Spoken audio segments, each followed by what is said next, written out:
ওলামায়ে কেরাম বলছেন একজন আদর্শ নারী হলো কস্তুরী অপেক্ষা সৌরভময়। কস্তুরী চিনেন?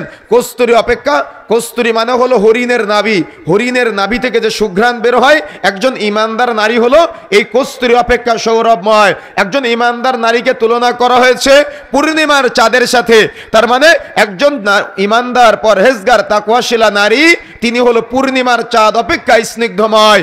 অর্থাৎ যখন পূর্ণিমার চাঁদ জ্বলে গোটা অন্ধকার রাত্রিটা স্নিগ্ধময় করে তোলে। তার মানে একজন ইমানদার নারী যখন আপনার বাড়িতে আসবে তখন ওই পরিবারটা পুরোটাই সুখের হবে, পুরোটাই শান্তির হবে, পুরোটাই তৃপ্তি বয়ে নিয়ে আসবে জীবনে।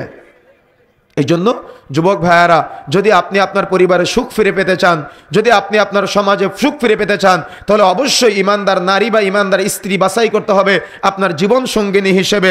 এরপরে আসেন, ওলামায়ে কেরাম এ কথাও নোট করেছেন, সেটা হলো ইমানদার নারীরা হলো বৃষ্টি অপেক্ষা স্নিগ্ধময়। যখন বৃষ্টি নামে তখন চতুর্দিকে স্নিগ্ধতা ছড়ায় না?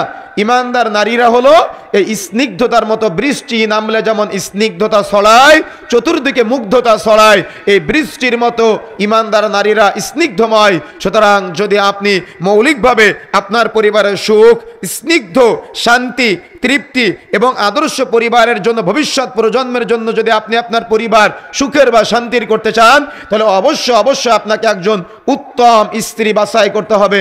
মা বোনেরা, আপনারা হয়তো আজকে আমার বক্তব্য শুনে মনে করতে পারেন যে সব আপনাদের বিরুদ্ধে বলে গেলাম, আপনাকে একটা চার দেওয়ালের গণ্ডির মধ্যে আমি সীমাবদ্ধ করলাম।